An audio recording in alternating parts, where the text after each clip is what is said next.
I never thought I'd say this out loud, but here it goes. My boyfriend, Jake, followed me to what I thought was just a harmless girls' night. I was 26, he was 28, and we'd been together for almost 2 years. Jake was usually trusting, or so I thought.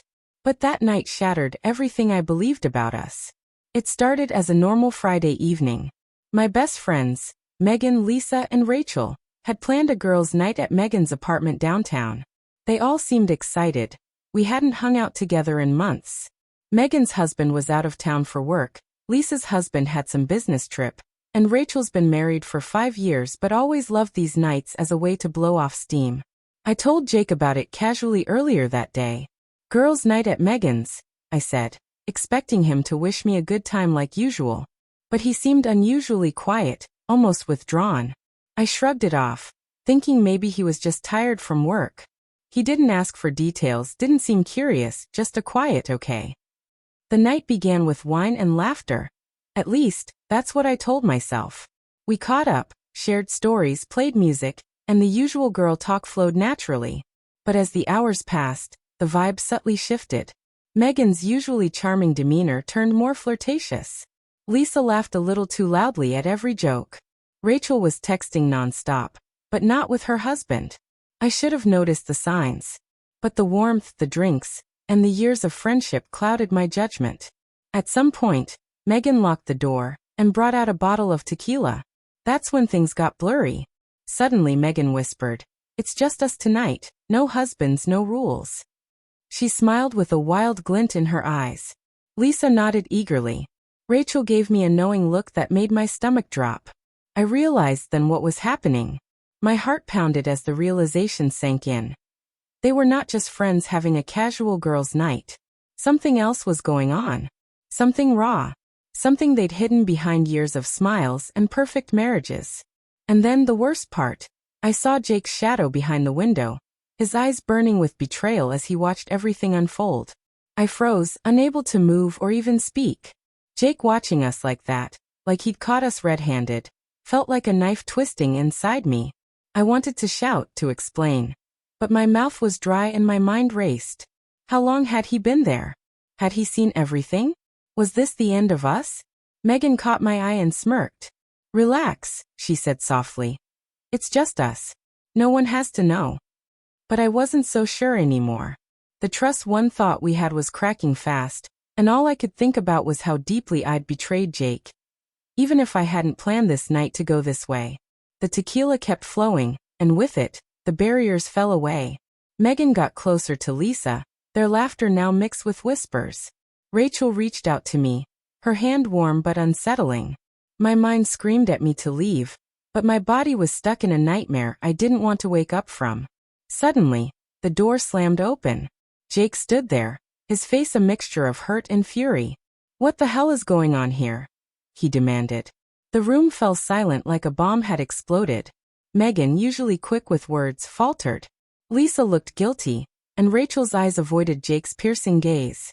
I wanted to sink through the floor. The night I promised honesty and loyalty was crumbling around me. "I thought this was just a girls' night," Jake said, his voice trembling. "But it looks like something else." I opened my mouth to speak, but the words felt heavy and meaningless. How do you explain that your closest friends crossed a line you never even thought they would? How do you admit that you were caught in the middle of a betrayal bigger than your own? Jake's face softened a little. "I followed you because I was worried. I knew something felt off." His voice cracked, and I realized he wasn't angry just at me. He was hurt by the lies, the secrets, the cracks in our foundation. The room stayed frozen for a long moment before Megan finally spoke. "Jake, it's complicated. We're all adults and sometimes things happen." Her words felt like salt in an open wound. Jake shook his head, stepping toward the door. "No. This isn't just complicated. This is betrayal. And I don't know if I can trust you anymore."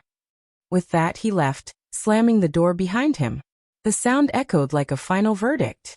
I sank to the floor, tears streaming down my face. The friends I thought I knew, the boyfriend I loved, everything was falling apart in front of me.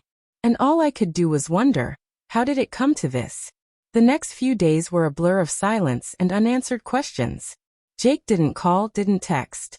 Megan, Lisa, and Rachel acted like nothing had happened, but I knew things had changed forever. I spent hours replaying the night in my head, trying to find where it all went wrong. Had I missed signs? Was I blind to the cracks in my friendships and relationship? One afternoon, Jake finally answered my call. His voice was cold but steady. "We need to talk."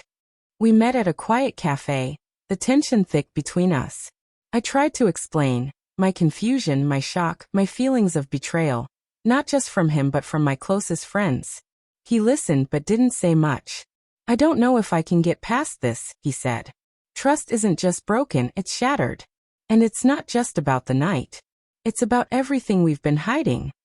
I nodded, tears threatening to spill again. "I never wanted to hurt you, Jake. I thought I was just going to have a fun night. But it turned into something else." He looked at me with a mix of sadness and frustration. "I don't know who you really are anymore." That cut deeper than anything. In the days that followed, I cut off Megan, Lisa, and Rachel. I couldn't face their faces or their excuses. They had crossed a line I couldn't accept. Jake and I tried to talk more, but the distance between us kept growing. The trust, the warmth. It was all slipping away like sand through my fingers. I realized something else. Sometimes the people you think will stand by you are the ones who hurt you the most. And sometimes, the people you love the most are the ones who let you down. The night Jake followed me was the night everything changed. Not just between us, but inside me. I had to face a harsh truth. I was surrounded by people who weren't who I thought they were, and my relationship wasn't as solid as I believed. I don't know where Jake and I are headed now. Maybe forgiveness is possible. Maybe it isn't. But I do know this. Trust once broken is hard to rebuild. And some nights, the people you expect to protect you are the ones who betray you most deeply.